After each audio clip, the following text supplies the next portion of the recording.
Hello, ladies and gentlemen, and welcome to the YSI webinar, How Dissolved Oxygen Sensors Work, Principles and Practice in Water Quality Monitoring. Today's webinar on dissolved oxygen is the fifth part of a six-part YSI series that we are running, in which we cover various parameters within the water quality monitoring. We're holding the webinars every Tuesday and hope that you will join us for the final presentation on June 23rd, covering conductivity. You can find a link to today's recording and registration information for next week's webinar in a follow-up email after this webinar. And if you've missed our earlier presentations, fear not. We have all of the webinars recorded, and they're currently listed on our webinar library on the .asia website. You can see the URL visible here on the screen. And again, as I mentioned before, this information will be included in the follow-up email, which you'll find in your email box following today's webinar. And for our special guest, I'd like to introduce Anthony Rohrer. Anthony has a Bachelor of Science degree in chemistry from the University of Illinois. He's an associate product manager for the WQS product line and has been with YSI for a year now. He has 6 years in the specialty chemical industry as a product management and R&D. And just for your information, Anthony currently resides in Ohio, in the United States, where it is currently 7 a.m. So we thank him for waking up so extremely early to join this webinar today. And let's take a quick look at what we'll be covering in today's webinar. We'll begin with why monitor for dissolved oxygen, followed by evolution of dissolved oxygen monitoring, principles, how dissolved oxygen sensors work, and finally, practice real-world monitoring. This will be followed up by a question and answer session, and we do invite the audience to participate. Actually, on the right-hand side of your screen, you should see your GoToWebinar interface, and one of the chat panels in there is exclusively for questions. Feel free to type in your question at any time. All right, let's begin the webinar tonight with a question, a poll question, and we do invite all of you to answer and participate.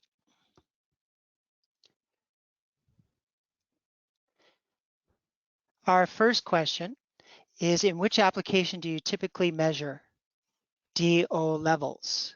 So we do invite you to roll your mouse over one of the responses and simply click on the screen. That way we'll be able to capture your answer. And while our audience is responding to this poll question, I'd like to take this opportunity to bring in Anthony. Anthony, thank you very much for joining us tonight. Hi, Michael. How you doing? All right. How are you? You're the one who woke up extremely early in the morning to join us. Oh, not too bad at all. Happy to be here and happy to be presenting. Great. Well, it looks like our audience is just about finished with responding to our first poll question. Okay. I see the answers coming in here. It's really interesting watching the answers come in and watching them change very rapidly at the beginning. Looks like, just about half of the group here is in environmental monitoring. About a third in wastewater monitoring. A smaller group in aquaculture, and that seems to have covered just about everybody. I don't know if we had really any responses kind of in the other category. So it's a pretty nice split between environmental monitoring and then wastewater and aquaculture in that order. So that's definitely kind of what we see in terms of people monitoring DO. So I'm glad to be in familiar company. Well, I'll let you take it away then. Thanks, Anthony. All right. Yeah. So obviously we will start with why we should be monitoring for dissolved oxygen. most importantly, what is dissolved oxygen? I think that's probably the best place to start. Most living organisms on Earth need oxygen to survive, and that's not any different than for aquatic creatures. Dissolved oxygen, often abbreviated as DO, and I'll refer to it as DO a lot during this presentation, is not the oxygen in the water molecule. People refer to DO as oxygen in water, but it is not literally the oxygen atom in the H2O molecule. It's actually dissolved gaseous oxygen. So much like we can dissolve solids like salt or sugar into water, we can also dissolve gases into water. So DO is actually gaseous molecular oxygen in the form of O2 that has originated from the atmosphere or a byproduct of photosynthesis. And once it becomes dissolved in the water, as we see here, kind of intermingled in the water molecules, it's available for use by living organisms that can play a very large role in chemical processes. Now, that oxygen is actually really no different than the oxygen that you or I breathe. It is the same kind of O2 molecule. It's just simply dissolved in the water. So molecular oxygen can enter from a few different ways in the atmosphere.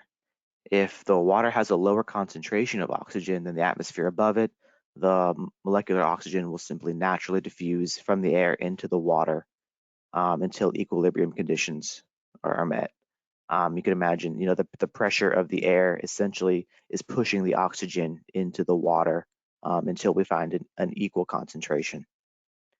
Now we can also aerate that water through, mixing. That'll increase the levels of DO in the water.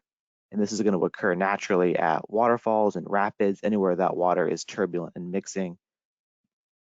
Windy conditions can also, cause the turbulent conditions and get aeration of water. Now we can also artificially aerate the water, and that would include paddle wheels, fountains, air stones, and even pumping air in like aeration basins of wastewater treatment plants. Another major source of dissolved oxygen is photosynthesis. Aquatic plants and algae use photosynthesis to generate new cells, repair damaged cells, create their own energy. This process requires light, water, and carbon dioxide, and the byproduct of it being pure oxygen.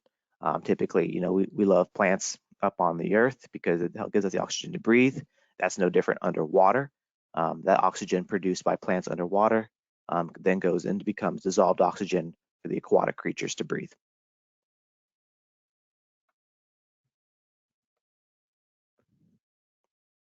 Now, continuing to talk about photosynthesis a bit, plants and algae not only produce oxygen, but they also consume a small amount of oxygen for their cellular respiration. Plants and algae produce way more oxygen than they actually need. So there is a surplus of oxygen during the day. At night, they no longer produce the oxygen because there is no more light to continue photosynthesis, but they will continue to consume a small amount of oxygen for that cellular respiration. And meanwhile, the other larger organisms like fish, for example, continue to consume oxygen basically around the clock at a steady rate. So in a healthy ecosystem, oxygen concentrations will rise throughout the day as the plants create oxygen through photosynthesis and then decline at night when other organisms are consuming said oxygen. A really nice, probably more in-depth discussion of photosynthesis would be through our earlier webinar on algae by Dr. Stephanie Smith. So dissolved oxygen concentrations are heavily influenced by the physical properties of the system. That could be temperature, pressure, salinity. We'll start with temperature. Temperature is probably the most significant variable in dissolved oxygen concentrations. So it's very important to be measuring temperature whenever you're taking a DO measurement.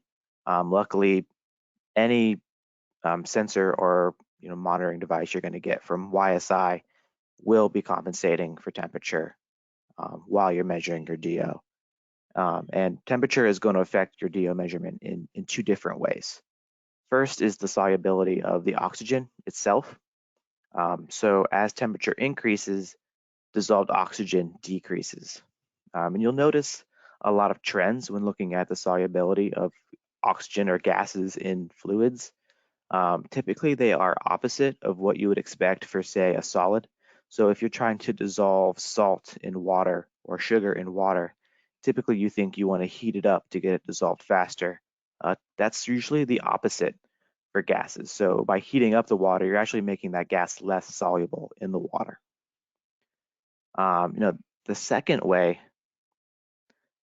is going to be the second way a temperature is going to affect your dissolved oxygen measurement is by changing the diffusion of oxygen through the membrane of the electrochemical sensor.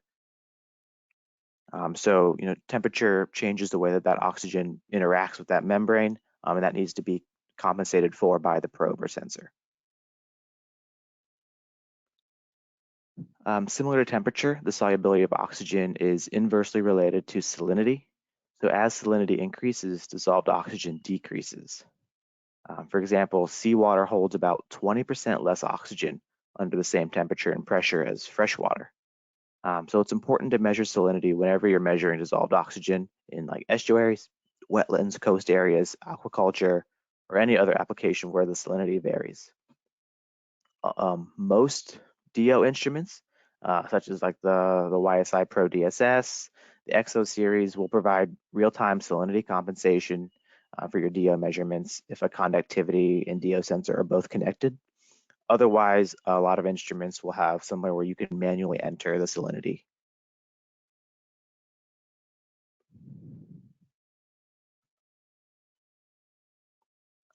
Unlike temperature and salinity, there is actually a direct relationship between barometric pressure and dissolved oxygen. So as the pressure decreases, the dissolved oxygen also decreases. At lower elevations, such as in the Badwater Basin in Death Valley, the barometric pressure is very high because the elevation tends to be very, very low there. And that extra pressure, as I said, can push that gaseous oxygen from the atmosphere into the water. But at higher elevations, like on Mount Whitney, which is just a few miles, 80 miles away from the Badwater Basin, the barometric pressure is much, much lower. And so you're going to see lower dissolved oxygen levels just in a small geographic area. In addition to altitude, barometric pressure can change due to a change in weather just on a daily basis. So a quick drop in pressure can indicate a storm is on its way, and the DO will be affected by that. Most modern DO instruments, again, will have some sort of built-in barometric pressure sensor to automatically compensate for those readings. So now that we know exactly what we're measuring, how does it get measured? So we need to talk about units. What exactly are we looking at here? Typical units for DO are going to be milligrams per liter and percent saturation. Milligrams per liter is very straightforward. It's simply the milligrams of oxygen that are dissolved in a liter of water. It's a very simple mass per volume concentration. You're talking about percent saturation, which tends to be a common unit to use. The best place to start when explaining that is with the actual atmosphere. So approximately 21% of the Earth's atmosphere is oxygen, and the pressure of the atmosphere at sea level is 760 millimeters of mercury. So if you want to calculate the pressure of that's associated to the oxygen, you just take 21% of that 760. So you'll get 160 millimeters of mercury at sea level, which is the partial pressure of oxygen. So exactly why does that matter? Well, if you calibrate your DO probe at sea level, your probe should calibrate to 100% of saturation, assuming that you're in an air-water equilibrium. But what if your barometric pressure is, say, less than 760? What does your probe actually calibrate to? So in this example, we'll say that your barometric pressure is 750 millimeters of mercury. So to determine what your probe will actually calibrate to, simply take the ratio 750 over 760, and you'll get a little over 98%. So at this pressure, saturation really can't be any greater than that. as long as your air and water, again, are in equilibrium. So you'll never see 100% on your probe if you're looking at percent DO. Now, some users may want to see that local DO concentration, where the calibration value is 100% no matter where you are, no matter what your barometric pressure is. So there are modes in many YSI instruments that you can actually look at that local DO.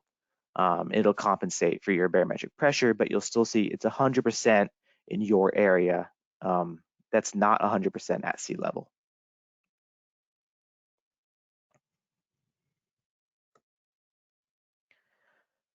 So now I'd like to kind of compare how each unit is actually calculated. You can think of percent DO or DO percentage as the unit actually determined directly by the instrument itself. The only variable that impacts the DO concentration percent is the barometric pressure, as you can kind of see at the top of this table here. In contrast, the milligrams per liter is actually calculated by the instrument from the percent DO, using temperature and salinity as well. So the table on the bottom actually demonstrates the impact of the temperature and the salinity on the milligrams per liter. So that's a calculated measurement, whereas the percent DO is actually physically coming from the instrument itself. So while we're talking about percent DO, it is important to mention supersaturation. So you think 100% would be the top level of DO concentration in water, but it is possible to see values over 100%. And sometimes customers get confused when they imagine, how do you have more than 100% of saturation? Well, again, supersaturation. So photosynthesis can be a big cause of supersaturation. Basically, pure oxygen is being produced via photosynthesis.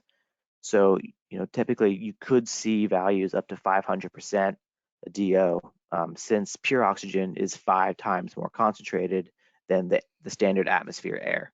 So earlier we talked about how the atmosphere is 21% oxygen. Well, if you start bubbling, regular air through water, you'll reach 100% saturation. If you bubble pure oxygen through your water, you will reach 5 times that saturation, or 500%. So it is possible to see values above 100%. Don't be worried and think that something is wrong with your probe or your measurement device. It is possible to see those values. Another cause of supersaturation is rapid temperature change. So we talked about the inverse relationship between temperature and dissolved oxygen levels. So while the equilibrium of water in the air above is seldom rapid, it is possible for the temperature of the body of water to change rapidly. So let's say you have the temperature of a stagnant lake, and it quickly increases by 5 degrees on a sunny day. DO levels in the water should decrease, but if the equilibrium between the air and the water is not quite as rapid as the temperature change, the lake will technically supersaturate with DO. Of course, as we mentioned, air stones, if you're bubbling air or even pure oxygen through the water, you will see values higher than typical. So why should we actually be monitoring for DO in surface water? Well, DO is probably one of the most commonly measured water quality parameters. That's why you're all here, to learn more about it. But the reason for measuring it is definitely different depending on the environment. In surface water, it's a direct indicator of the body's ability to support aquatic life. Aquatic organisms definitely need that DO to survive. The level of DO required varies by species. In general, most fish species will grow and thrive in a range of 5 to 12 milligrams per liter. However, if the level drops below 4, they may stop eating, become stressed, and you could have large fish kills. Hypoxia can definitely occur when the concentration of DO decreases to a level that really can't support the aquatic life anymore. This is considered to be around 2 milligrams per liter of water, or even lower.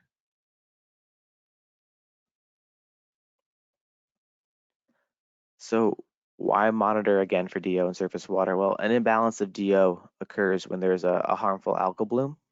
Stephanie definitely covered this in the HABs, or how harmful algal blooms, in her webinar. but it is important to mention when it comes to DO. During the early and peak growth phases of a HAB or harmful algal bloom HAB, DO can increase significantly in the vicinity of the bloom due to the photosynthesis. More oxygen is generated, the algae aren't consuming it as much, and this can lead to supersaturation.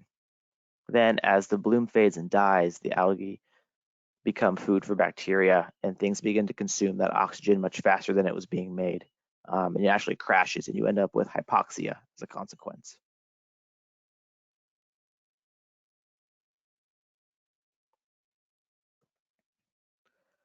Thermal pollution is another large risk to dissolved oxygen concentrations.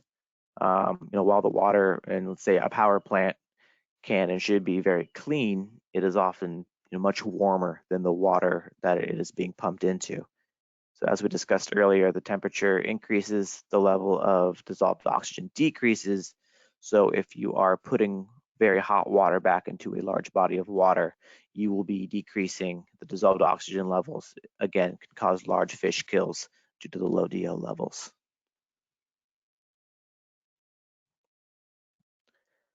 Salt is another main concern for monitoring DO. Typically, salt is applied to icy roads in the winter if you're in a region that has large ice accumulation or snowfall. This salt can then run off into the surface bodies of water and increase the salinity. As the salinity increases, like we mentioned, the DO levels decrease. So even though there's plenty of oxygen in the water to start with, especially because the water is cold, that high salinity results in large fish kills due to the suffocation, just because that oxygen will come out of the water due to the increased salinity. For a more in-depth discussion on the actual conductivity and how salt affects that, next week's webinar, as Michael mentioned, on conductivity will be a great place to learn more about that.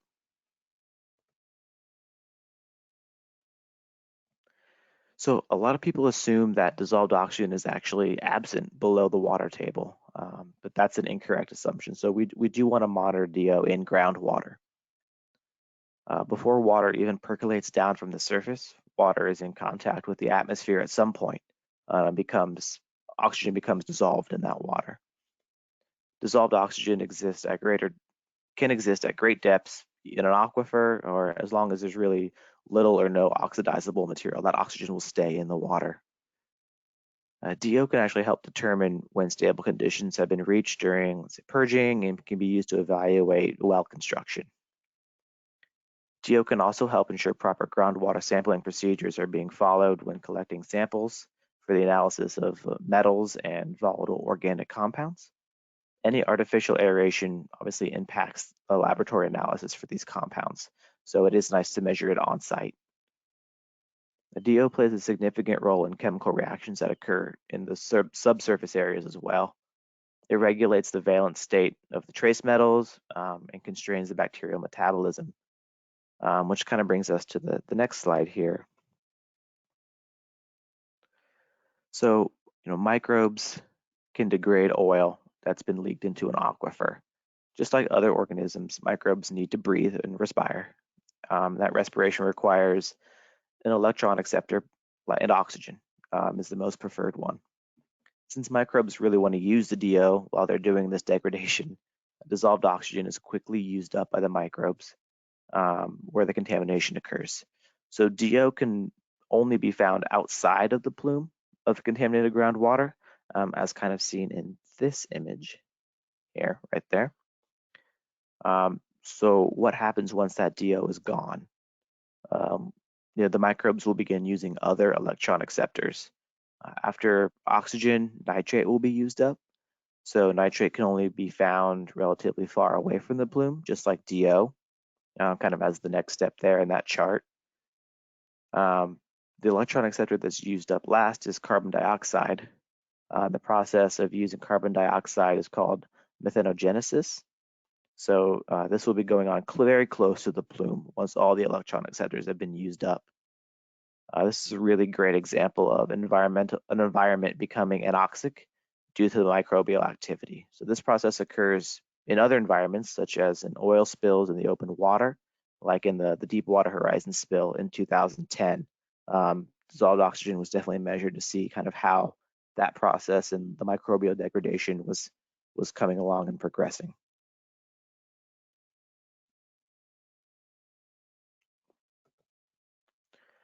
In the treatment process at wastewater plants, microbes consume waste and transform it into harmless end products. Dissolved oxygen plays a really critical role in this process, as the microbes rely on it to survive and can kind of keep doing their job. In the activated sludge process, or ASP, which is the most common configuration of a plant, air is pumped into the aeration tank and filled with microbes, and they're kind of pumped into the water. The image here shows air being pumped into an aeration tank. Of course, then there's the effluent, which is the treated water leaving the plant, and that must contain a limited amount of nutrients to ensure that eutrophication does not occur in the environment. Biological nutrient removal processes can be used to ensure compliance with nutrient effluence limits, but this process requires controlled conditions within the treatment plant for sure. The biological nutrient removal, or BNR, is characterized by the presence of unaerated, anaerobic, and anoxic zones upstream and downstream from the aeration zones. So mixed liquor, recycle, and sludge return streams are arranged to make the best use of organic content in the activated sludge in the system.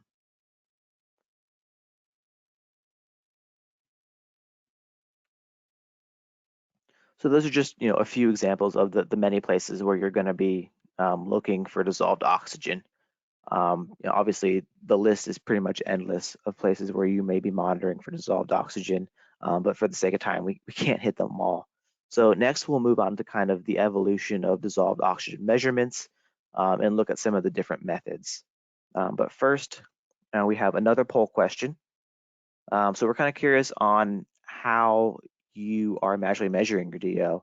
There's a few different methods. Obviously, we probably didn't hit them all here, but some of the top ones could be a Winkler titration, colorimetric methods, a diaphragm electrode, also known as an electrochemical electrode, so galvanic or polarographic probes, and then optical or luminescent sensors. Take a few minutes, look over those and select which one is probably the most common method for you to use.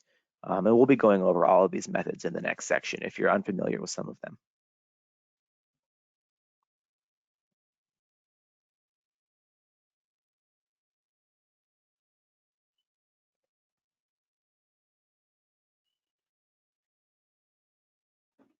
Just wait here for a few more seconds to let everybody kind of get their answers in.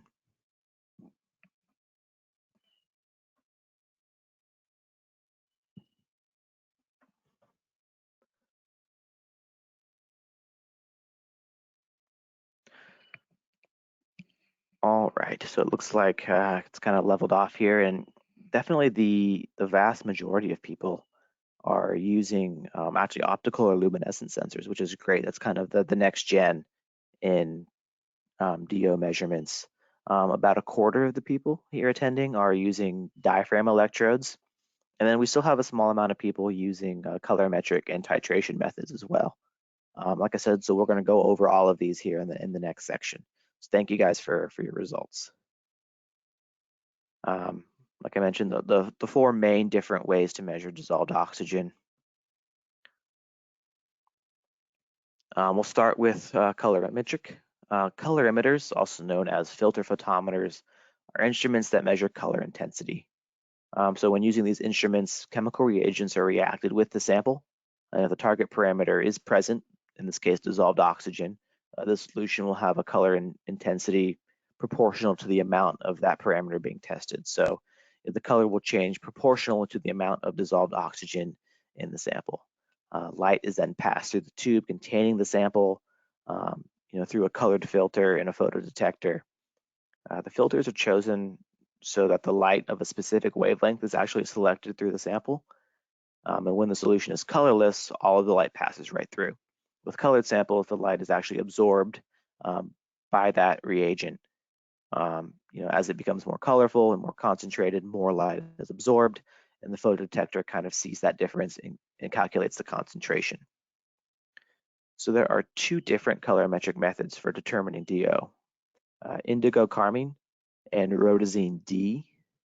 Indigo carmine reacts with the DO to form a blue complex, while the rhodazine D reacts to form a bright pink complex. Kind of in that image there on the bottom, you see the gradient from very light pink to a very kind of dark crimson. That would imply a high concentration. Regardless of the method used, it does take a lot of time to mix these reagents, and there's a lot of tight limitations on the actual measurement range itself. So this is definitely a viable option, but it does have its limitations and its complications as well. And then there's the Winkler titration method, which uses titration to determine the DO concentration in a solution. So here the DO is fixed, kind of quote unquote, by adding a series of reagents that form an acid compound, and then titrating that acid compound to neutralize it, to an endpoint. The endpoint being where your indicator changes colors, and you've reached the neutralization of your titration, which then coincides to the DO concentration. This is still a very tried and true method. A lot of standard operating procedures, or SOPs, still call for a Winkler titration, especially so in wastewater treatment labs. When determining kind of the biological oxygen demand, or BOD. Winkler titrations do need to be done in triplicate, so you have to repeat the process over and over again and average your results to make sure that you've gotten a consistent kind of concentration. While Winklers tend to be regarded as being very accurate at low concentrations, they do have their limitations at other concentrations and tend to be very time consuming and really open to human error, especially if you're not using an auto titrator. So if you're looking at just the volume added in a burette, it's very subjective, and that's why it's run in triplicate to get that more accurate result. But it is very easy to mess up. If you shoot over the endpoint, you may have to repeat it many, many times. This brings us to electrochemical sensors. So YSI definitely has a rich history of developing and manufacturing DO sensors, starting with the Clark electrochemical sensor, also known as a membrane-covered electrode. So this type of sensor can be submerged directly into the solution without the need to add any kind of reagents or to remove a sample from the environment. So oxygen diffuses through a membrane and is consumed during the measurement. The sensor provides a very fast measurement and has a very, very wide range, but it does require the sample to be moving or flowing across the membrane because that oxygen is consumed. We're going to dive later in the presentation into how these electrochemical sensors actually work, but just kind of as a brief overview, this is kind of the sensor idea and its comparison to the other methods. So then we have optical sensors. So optical sensors are definitely the new sensor out and about in the DO world. Like electrochemical sensors, optical sensors are submerged directly into the sample again. However, they do not consume the oxygen in the sample. So this sensor measures how oxygen actually affects the luminescence of a sensing element that glows behind a membrane. So optical sensors have a lot of significant advantages where there's no stirring or no warm-up time required. They're kind of instant on, and the sample can be stagnant. It doesn't have to flow across the membrane. They're very stable and require very little maintenance, and they tend to be more accurate, at least a little more accurate than the Clark sensors. The real drawback compared to Clark sensors is the slightly longer response time. It does take them a little bit longer to kind of diffuse the oxygen through the membrane and get a steady response. But typically it's an insignificant difference for most customers, although some will see that slower response time.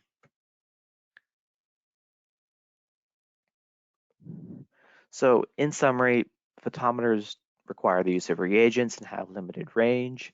Winkler titrations are very easy to mess up and a little bit more subjective. We do have electrochemical sensors, which have been around for a very long time.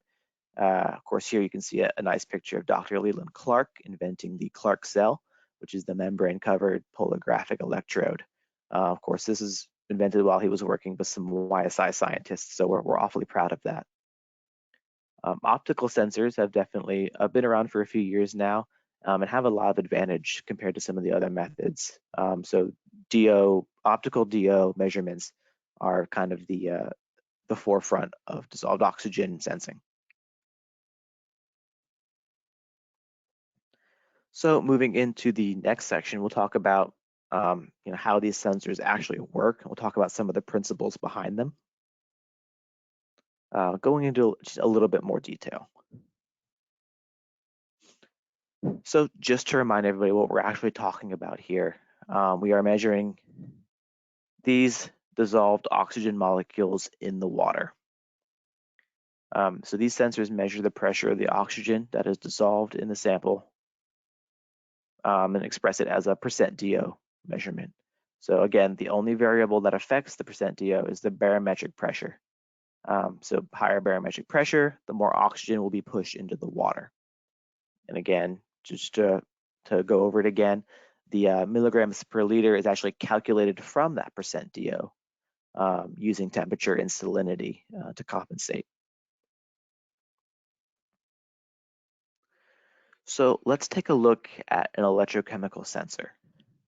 All the electrochemical DO sensors consist of the anode and a cathode. So these two parts here, these two wires, and this is combined into an electrolyte solution by an oxygen permeable membrane. So kind of the purple area in the middle is the solution, and then we have that membrane that goes over the sensing area. So oxygen molecules will dissolved in the sample will diffuse through that membrane. Yep. The oxygen molecules are then reduced at the cathode. That produces an electrical signal that travels from the cathode to the anode. There the electrons go. And then that is sent as a signal to the instrument. The amount of oxygen diffusing through the membrane is proportional to the partial pressure concentration outside of the membrane.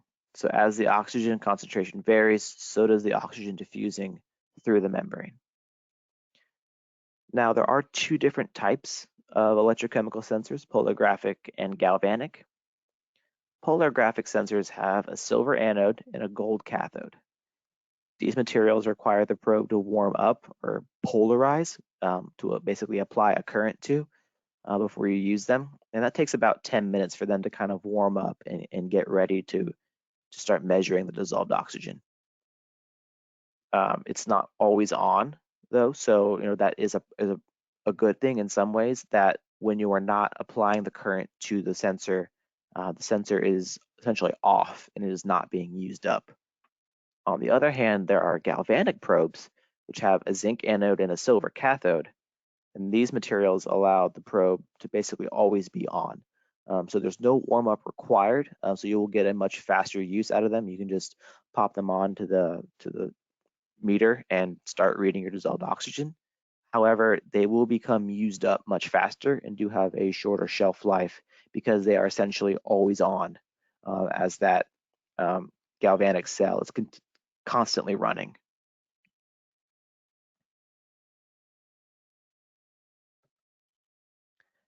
Now let's move on to optical sensors. So as I mentioned earlier, most modern meters are going to use optical sensors. This includes the YSI EXO line for continuous monitoring, or any of our Pro Digital, including the Pro DSS line for spot sampling. These sensors are used on these platforms. You see the two sensors there, an EXO and a Pro DSS sensor. The actual mechanics of how they measure are the same. Though some of the connectors are a little bit different, but how they actually measure the dissolved oxygen is the same. So YSI optical sensors actually have several important structures that kind of go on inside that little titanium tube. The EXO and the ProDSS sensors, like I said, have a really rugged welded titanium sensor body, and they're smart sensors, so they actually store the calibration records on their own serial numbers inside on their boards. There's two different LEDs. The blue one causes the dye layer in the sensor cap to glow, and the red LED serves as kind of a reference signal for the sensor. At the end of the sensor cap, we have a black paint layer that's called the diffusion layer. So dissolved oxygen is constantly moving across that diffusion layer and interacting with that luminescent dye. So if we put all of this together,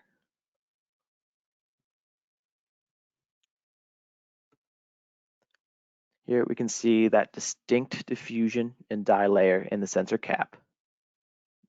First off, a blue light is emitted that causes the dye layer to luminesce or glow in essence. Meanwhile, the oxygen, which is constantly moving across that diffusion layer, kind of affects the way that that dye will luminesce.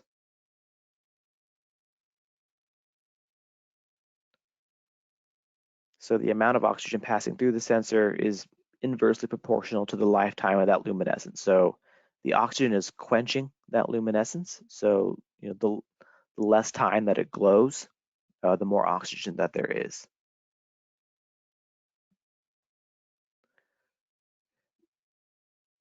Now it's measured kind of against that reference red light. So you can think of it kind of as a built-in standard. So we always know what we're comparing it to, and that's that red LED.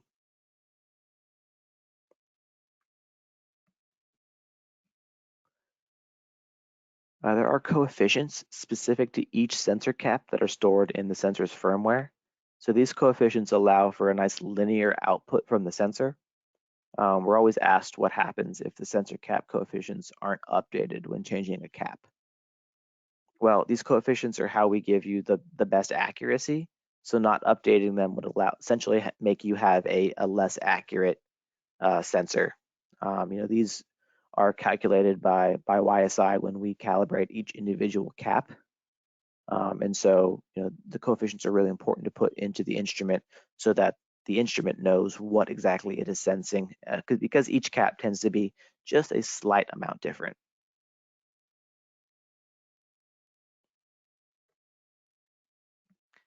So if we want to compare electrochemical and optical sensors, there's definitely a few key differences. Electrochemical sensors consume oxygen, so there always has to be a fresh sample moving across that membrane. If it sits in still water, you'll see that oxygen level begin to dip as that oxygen is consumed. The membranes are really easy to damage, and they should be changed every 6 weeks or so. Electrochemical sensors are known for having a really fast response time, but they do require frequent calibration. And some gases, notably hydrogen sulfide, can also cross the membrane and interfere with your measurement.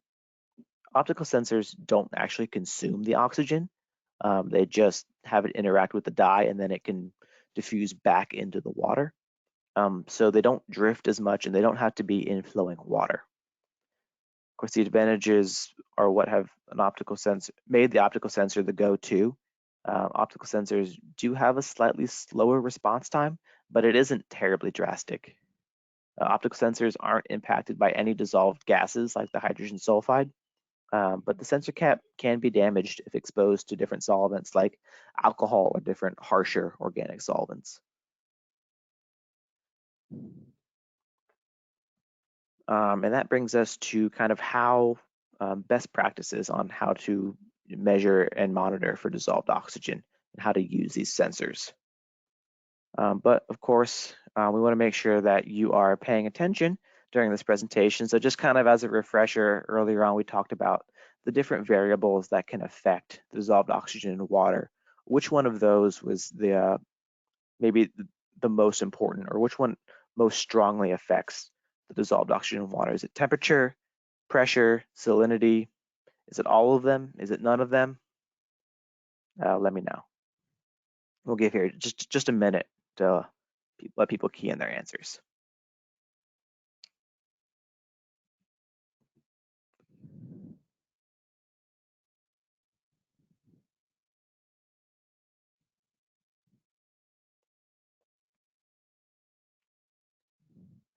All right, it looks like things have leveled off pretty quickly here.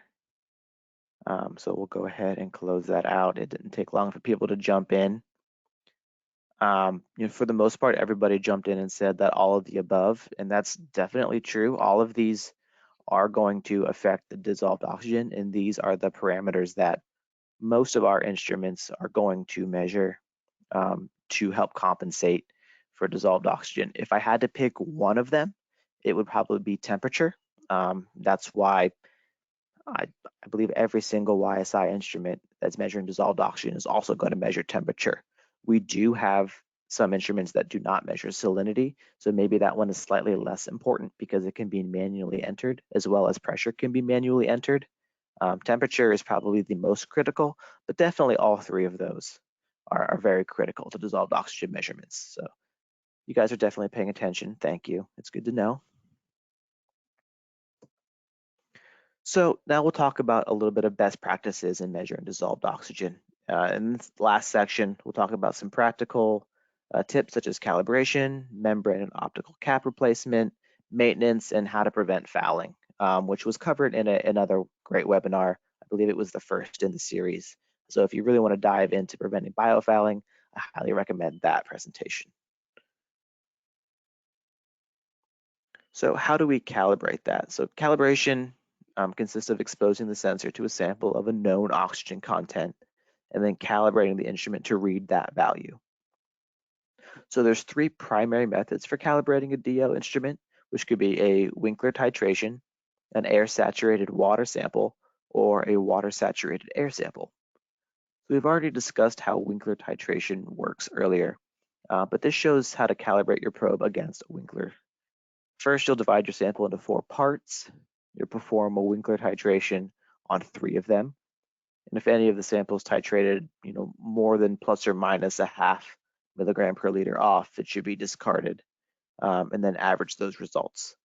So next, you'll place your DO sensor in that 4th portion of the sample, and on the calibration screen, you'll enter that averaged value you found from the Winkler titration.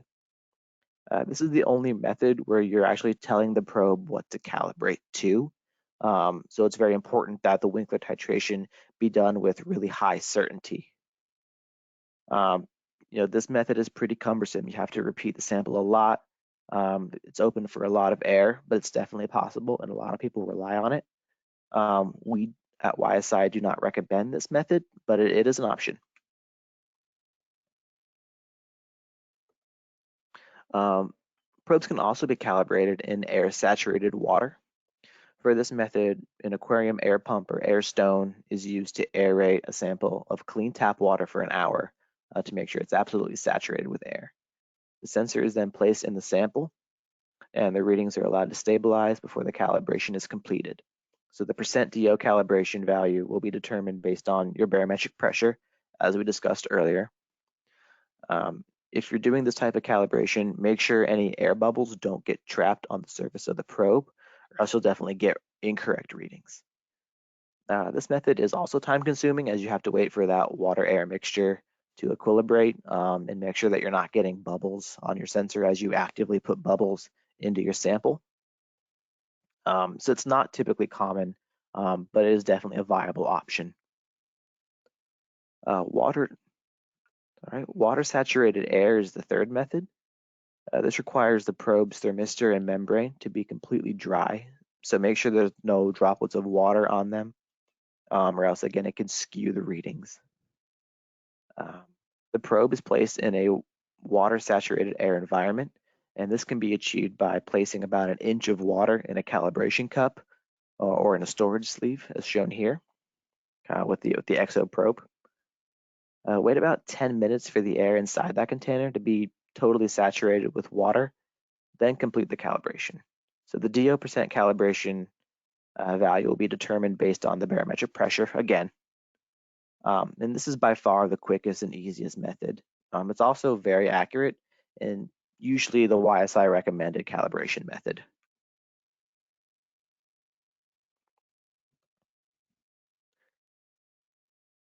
Calibrating one of the methods we just described will not adjust your 0 point, but most customers don't need to adjust the 0 point. If you are by chance measuring in low DO areas, you can perform a zero calibration. To perform the zero calibration, you place the probe in a zero DO environment, which could be a solution of sodium sulfite or into nitrogen gas. The image here is from the calibration screen that the Pro DSS will show. It shows that a probe has been placed in a solution of sodium sulfite and that the live readings are approaching zero. So there's no need to perform a zero calibration each and every time you intend to do a percent DO calibration. We recommend performing a calibration check in a zero solution before you actually do your percent DO calibration though, not the other way around. Also, if you're using a Sonde like an EXO, always remove the wiper. If equipped before taking a zero calibration, make sure you rinse it extremely well after calibrating your 0 point.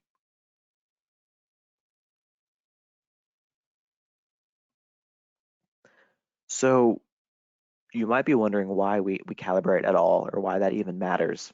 Well, calibration adjusts the slope of your sensor, which is important because all sensors will eventually drift off from their ideal linear slope.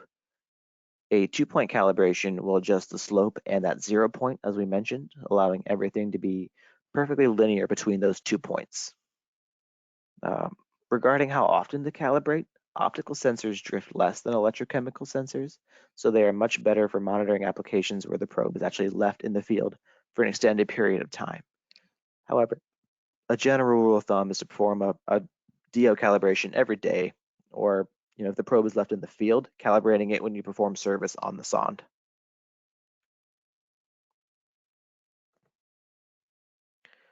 Older electrochemical probes use a sheet-like membrane that is stretched over the probe and held in place by an O-ring. This is referred to as a stretch membrane. The general procedure to change a stretch membrane is seen here in these images to the right. This needs to be changed every 2 to 8 weeks, depending on usage. And these membranes can be difficult to install for sure. They're easy to wrinkle and it's easy to get an air bubble trapped underneath them. So care needs to be taken when installing these membranes over electrochemical sensors. Newer electrochemical probes typically have a cap style membrane. It's much easier to change as the membrane is already installed on the cap. So there's really no need to stretch that membrane, no need to cut away the excess material. The replacement interval is basically the same as the stretch membrane, so you're not getting any extra time. It's just making it a lot easier for the user. And these are available for most of our modern electrochemical sensors. Optical sensors have a cap, much different than the cap style membranes for the electrochemical sensors. As mentioned earlier, optical caps have a diffusion layer, the dye layer, and then there are the coefficients specific to each cap.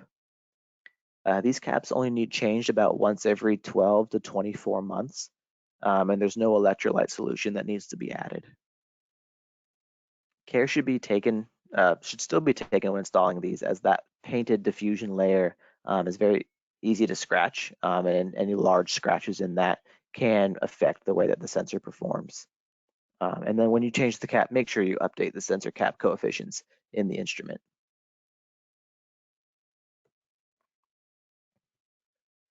There are different maintenance procedures for each type of probe. A tarnished polarographic silver anode can be cleaned by soaking the probe in a household ammonia cleaner overnight. After soaking the probe, rinse it thoroughly with water. This will definitely brighten up the anode. You can also wet sand the anode with 400 grit sandpaper after doing that ammonia soak. So you take the small sanding disc and wrap it around the anode and do a slight twisting motion, as kind of shown in the picture there. The cathode can also be sanded by placing the 400 grit sanding disc face up on the palm of your hand, and then touch the cathode to the surface of the sanding disc and twist the probe instead of the sanding disc. You can also just do the ammonia soak or just the sanding if you wanted to. We only recommend performing these cleaning steps if you're having actual issues. It's not really a preventative thing. It's more of something that you're going to see in the data itself.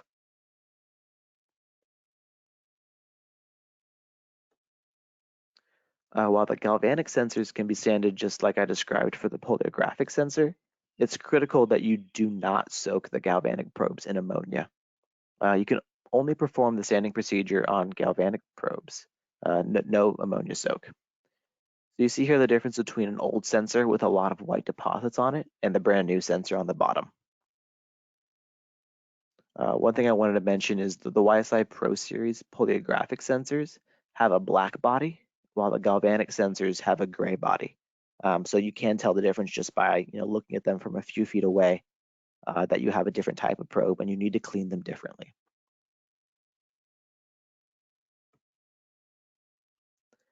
If you notice any kind of buildup on your optical sensor cap, it can be cleaned using water and a lint-free cloth, something very soft. Just make sure that you don't scratch that paint layer. A mild soap can be used if needed. Do not use any abrasives or solvents like alcohol to clean the cap, as this could permanently damage it. If the paint layer has been damaged and you can't get the sensor to calibrate, you're going to need to replace that sensor cap with a new one. Finally, do not let that sensor cap dry out. If you do let it dry out, you can rehydrate it, but it's best to keep it moist.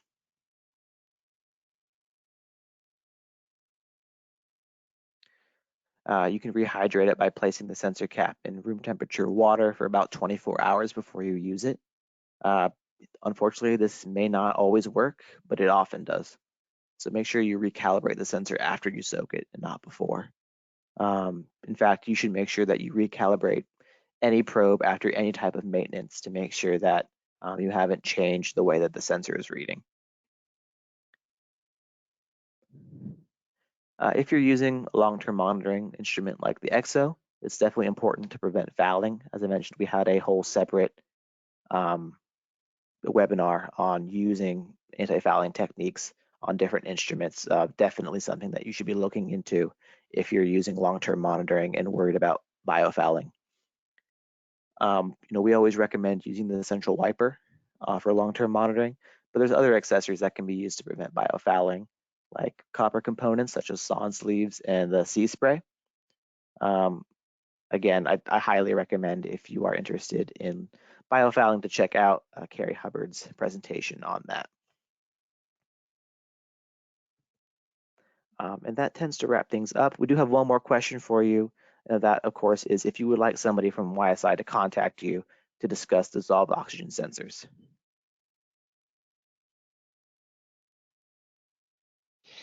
Anthony, thank you so much for your time on today's presentation. That was very, very informative. And I noticed, with regards to the response of the audience, obviously they also found it quite interesting. While our audience is responding to this question, I'd like to jump into one particular question that we've received, and I think this really enforces one of the key points that you were making tonight, and that's about the effective temperature, which seems to be a critical factor on DO. And we've had a couple of questions that are asking if you could elaborate on the effective temperature. Obviously, you've already covered this in your presentation, but briefly, could you go over just a couple of points? Yeah, no problem. So I mentioned that the rules for dissolving a gas into a fluid are essentially, not always, but usually the opposite for dissolving a solid. So if you wanted to dissolve salt or sugar in water, if you want to get more in there, you heat it up. It makes it easier. That is kind of the opposite for dissolved oxygen in gases. A really real life example is any kind of carbonated soda in a can. If it's warm, the carbonation comes out very fast. As it's cooled down, you get less bubbles as that carbonation stays in the water. You can think of it as the water molecules at a higher temperature are actually moving around a lot faster. And so it's a lot easier for those oxygen molecules to get bumped together and form a bubble. And then that bubble will come out of solution. So it's harder to keep the oxygen in the water at higher temperatures because the whole system has more energy. Terrific. Thank you for that response. Can I just get you, let's move on to the next slide, our final slide. Yeah.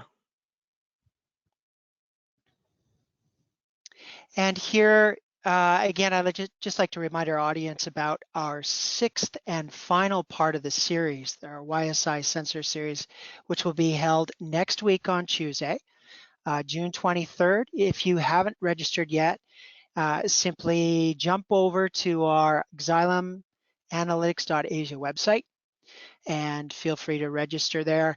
I know for a fact that within this audience, we have people who have attended every single part of our series, and thank you so much for joining us, and we certainly hope that you'll be attending for the final part next week.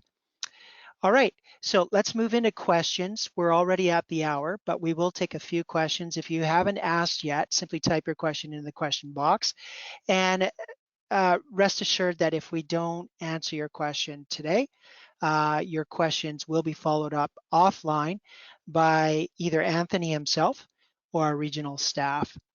So Anthony, just quickly, there was a question about the Winkler titration. There's an understanding that it is the advantage is its accuracy at low concentrations. Would you happen to know offhand what the range of those low concentrations is? Offhand, I do not, believe it or not. I have never actually performed a Winkler titration myself, even through all my chemistry studies. It's just not commonly done anymore. I would imagine that that range is, definitely on the lower side, perhaps even below typical like hypoxia range of 2 milligrams per liter. But I don't know that for sure off the top of my head, but we can definitely get you that answer. Terrific. Yeah. We can respond to that question offline. Concerning probes, you mentioned about that briefly near the end of your presentation today. What is the probe shelf life? That depends on the actual probe type. So we mentioned kind of the 3 different sensor types being optical, polarographic, and galvanic. So the galvanic have the shortest shelf life because they are always on, as I mentioned. That current is always running through them due to the 2 different metals used. So they have the shortest shelf life. Polarographic sensors have a kind of a middle shelf life, and then optical have a very long. The actual sensor part of a optical sensor, I don't believe has a shelf life. It can be used indefinitely. The sensor cap itself obviously needs to be changed, and those should be changed every 2 years, which is longer than a polarographic, which should be changed every few weeks. But the actual sensor on a polarographic does have a much longer shelf life than a galvanic. Terrific. Thanks for that. Just pulling a name out of the audience here, Harun. Thank you for your message. Harun mentioned that surely this was a very informative presentation, almost DO level 201, and he just wanted to say thank you to Professor Anthony. So well done, Anthony. And thanks for that comment, Harun. And also to Nobel, who's in our audience today. He asked us quite a few questions. Nobel, we'll definitely have one of our regional staff reply to you offline, but we do appreciate your questions. All right, one more here. How best to maintain optical DO? Yeah, so I assume you're talking about maintaining the integrity of the cap. Yes, Yeah, I'm assuming that's what's meant here. Yeah. so like I mentioned, the actual sensor body itself is very rugged, at least the ones that YSI produces. That's where all the electronics, the LEDs, and the receptor are all located.